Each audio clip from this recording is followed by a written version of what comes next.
Hey there, welcome back to Affinity Groups. My name is Brian Pengelly. I am the youth ministry lead here at NBUC, and I'm so excited to have you with us. We're on week 3 of our series called Squad Up, where we're talking about how we can take care of each other and build community in our affinity groups. This week, we want to talk about growing together. You see, all of us need other people. We need other people to help us out. We need people who have skills, and other people need us.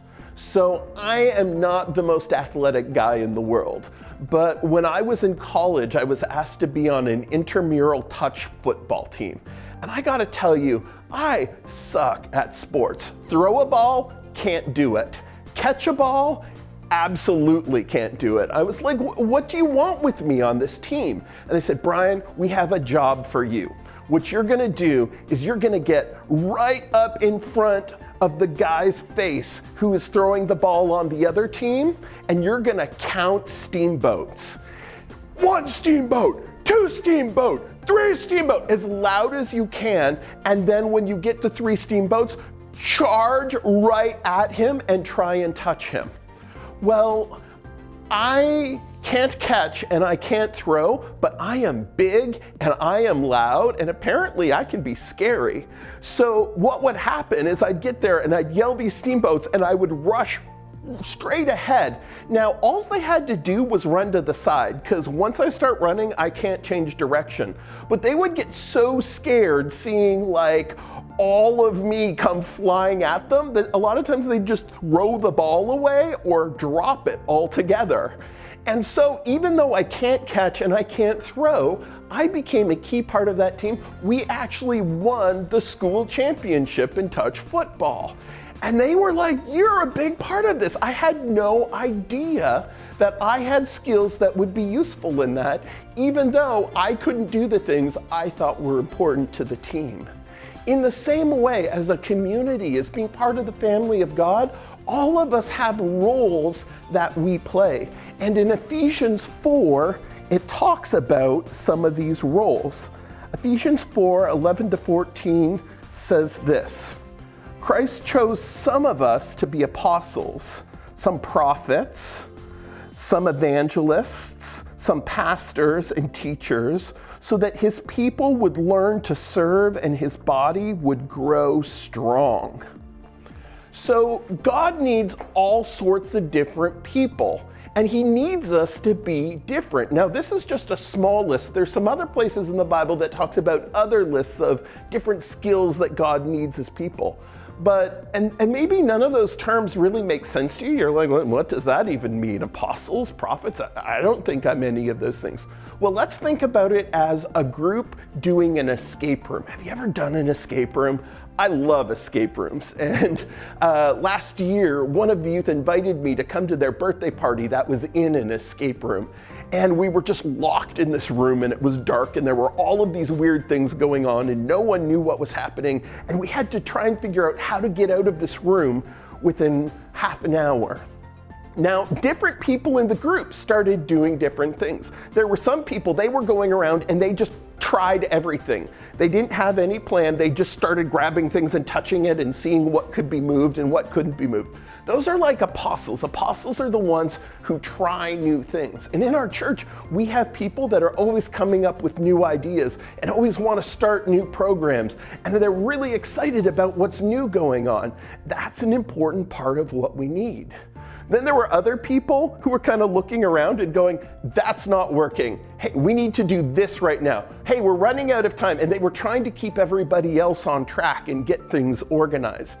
Those people are kind of like what the Bible calls prophets. They're the ones who speak truth and try and keep people focused and doing the right thing at the right time. And sometimes apostles don't like to hear from prophets. They don't like people telling them, hey, that's not working. We need to pay attention to this over there, because they want to try the new thing, but they need each other.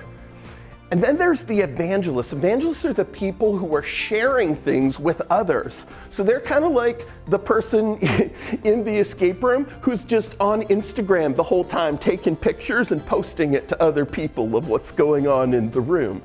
But they do that and people are like, that's so excited. I want to go try that next time.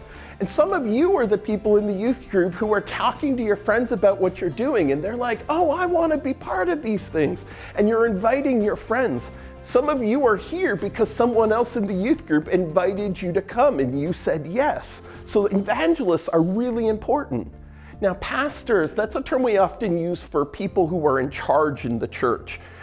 Sometimes I get called youth pastor. But pastor just means you're someone who takes care of other people. It was originally used for shepherds who were taking care of sheep.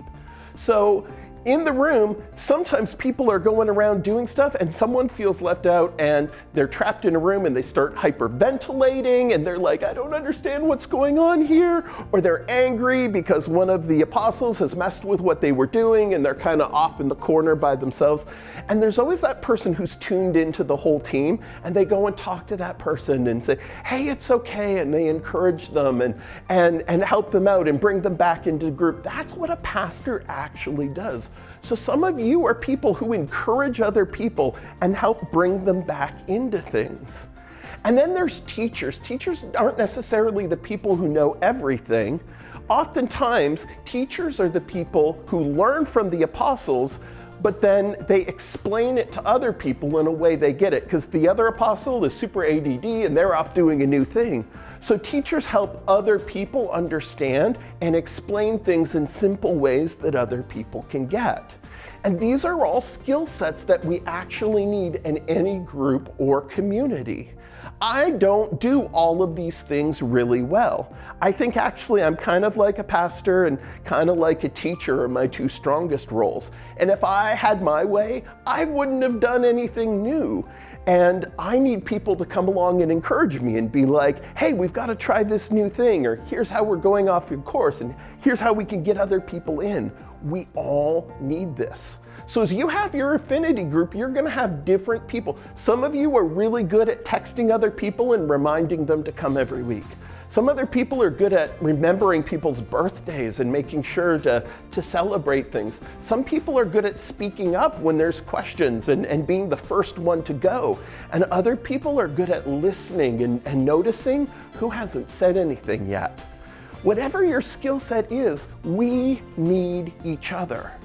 So to make this community the best community we can, there's a couple things we need to do. Number one, be real with your squad.